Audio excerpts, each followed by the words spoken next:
ఇటువంటి తప్పుడు ప్రభుత్వం నువ్వు చంద్రబాబు నాయుడు ఇద్దరు కలిపి నడిపి వాళ్ళు మాట్లాడుతున్నారు. ఇవాళ పవన్ కళ్యాణ్కి తప్పుడు మాటలు మాట్లాడుతున్నటువంటి, అసత్యాలు మాట్లాడుతున్నటువంటి పవన్ కళ్యాణ్కి చెప్పేది, వాళ్ళ ఫిషింగ్ హార్బర్లు ఈ రాష్ట్రంలో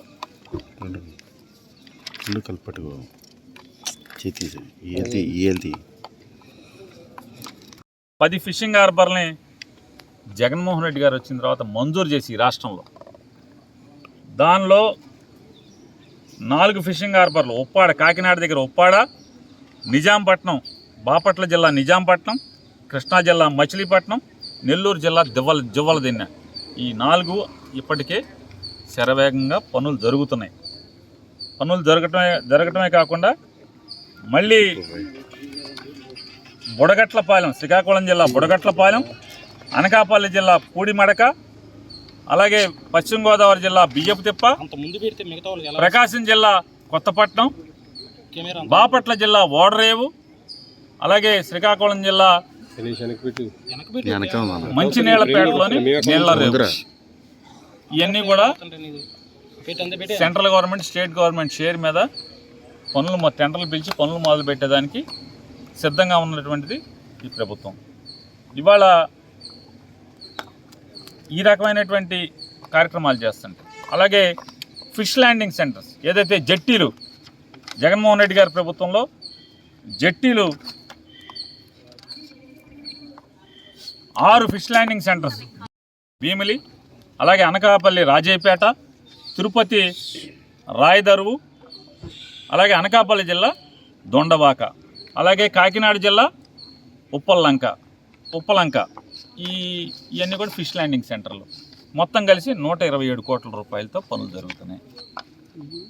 మరి జగన్మోహన్ రెడ్డి గారి ప్రభుత్వం ఈ 4 సంవత్సరాల్లో మత్స్యకారులు, సముద్రానికి ప్రాణాన్ని పణంగా పెట్టి సముద్రంలోకి వేటకి వెళ్ళేటువంటి మత్స్యకారుల కోసం ఇంత పెద్ద ఎత్తున, అంటే 4 ఫిష్ ల్యాండింగ్ సెంటర్లు పూర్తయ్యే దశలో మరొక 6 ఫిష్ ల్యాండింగ్ సెంటర్లు మొదలు పెట్టడానికి సిద్ధంగా ఉన్నటువంటి ప్రభుత్వం మంజూరు చేసి కొన్ని టెండర్లు పిలిచి మరొక 2వ 3వ కేంద్ర ప్రభుత్వం నిధుల విడుదల కోసం రేపో మాపో టెండర్లు పిలిచే పరిస్థితులు ఉంటే 6 ఫిష్ ల్యాండింగ్ సెంటర్స్ పనులు జరుగుతుంటే,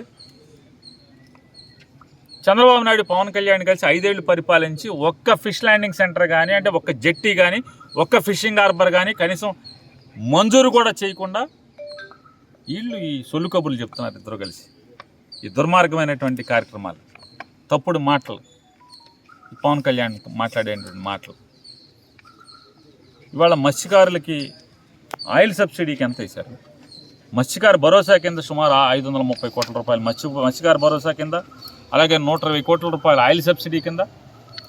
మరి ఇవన్నీ మత్స్యకారులకి ఇచ్చింది ప్రభుత్వం, జగన్మోహన్ రెడ్డి గారి ప్రభుత్వం కాదా? ఇంత పెద్ద ఎత్తున మత్స్యకారుల కోసం ఎవరినయ్యా జనాలను ఓట్లుగా చూసేది ఎవరంటే చంద్రబాబు నాయుడు, పవన్ కళ్యాణ్. ఏ రోజన్నా మనుషులుగా చూశారు మీరు ఎంతసేపు మనుషుల్ని ఓట్లుగా? మా వాళ్ళందరినీ ఏం చేస్తున్నావు? కాపులందరినీ మనుషులుగా చూస్తున్నావా? నీ పెట్టుబడి కింద చూస్తున్నావు, నీ ఆస్తి కింద చూస్తున్నావు.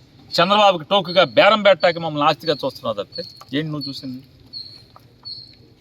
నిన్న మత్స్యకారులకు ఏం చేశారు? 5 ఏళ్ళు మీ ప్రభుత్వంలో ఏం చేశారు?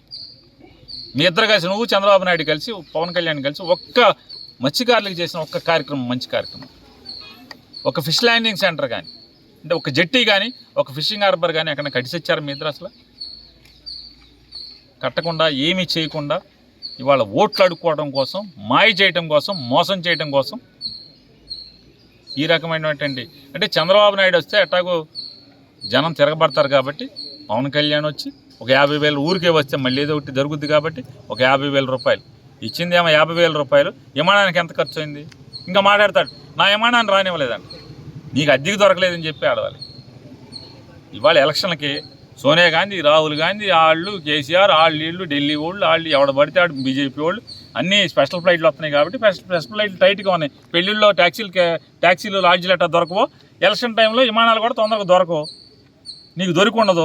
దాన్ని కూడా అంటే విమానం ఆడెవడో డబ్బులకి పెట్టేవాడో మరి ఊరికే పెట్టేవాడో ఆడి పెడతాం ఆలస్యం అయితే కూడా ఇంటెలిజెన్స్ ఆపుతుందంట. సిగ్గులేని మాటలు. మరి ఎట్టా వచ్చావు నువ్వు? ఇంటెలిజెన్స్ ఆపైతే మొత్తం రానివ్వదు కదా. జగన్మోహన్ రెడ్డి గారు ఇప్పటికి 7,11,00,000 రూపాయలు డబ్బులు ఇచ్చేసి ఉంటే నువ్వు నిద్రలేసేపటికే ఇవాళ ఈయన ఇచ్చే 50,000 కంట జగన్మోహన్ రెడ్డి గారు భయపడిపోతున్నాడంట. అందుకే విమానం ఆపారంట. మరి ఎట్టా వచ్చావు? విమానం ఎట్టా వచ్చింది? మళ్ళీ ఇప్పుడు విమానానికి ఎట్ట వెళ్ళావు పొద్దున్నే? అంటే ఎంతసేపు అసత్యాలు, దుర్మార్గమైన మాటలు, సొల్లు మాటలు.